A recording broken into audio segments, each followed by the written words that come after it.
Right, and then that reminds me of that one news story from like 4 or 6 months ago or whatever. That one woman who divorced her husband right when he was a middle class or poor. 10 years later, while after he divorced her, he became like some like a software CEO or something, made millions of dollars, right?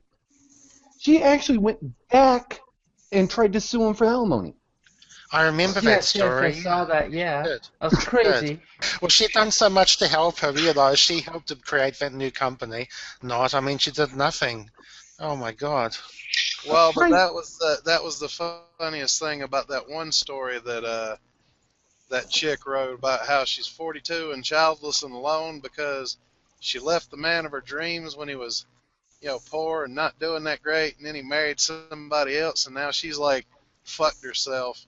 That's the thing. These women don't have any fucking idea what the future's gonna bring, and they don't think about it. They don't plan for it, and then when it comes about, it's like nothing but a bag of bullshit and regret. And it's like, well, you did it to yourself. What the fuck?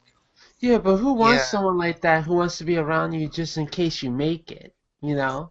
You have to think of that too. I mean, yuck. Yeah, well, they're not because the women leave him before they make it. So, when they do make it, then he can choose whatever he wants to do with his life in theory. So yeah. Well, but that's just it. If you look at it, she admitted he was basically the love of her life. Her parents told her, if you do this, you'll regret it later. And she didn't listen because he wasn't where she wanted him to be right then. Later, when she saw that he was, making something out of his life and married somebody else and moved on, it put a cramp in her ass because she left his ass. Yeah, I remember that story you're talking about, Magnus. It was in some British newspaper, and yeah, she ended up alone, and the guy she dumped ended up marrying someone else and having kids. So yeah, I remember that. Mm. Yeah. But just remember, guys, we're nothing but worthless utilities.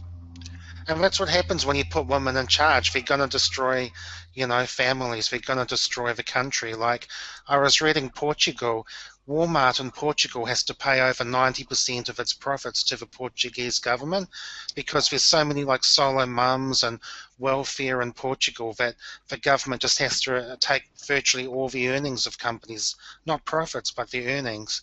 So that's what women do. You put them in charge and they just slowly screw up society.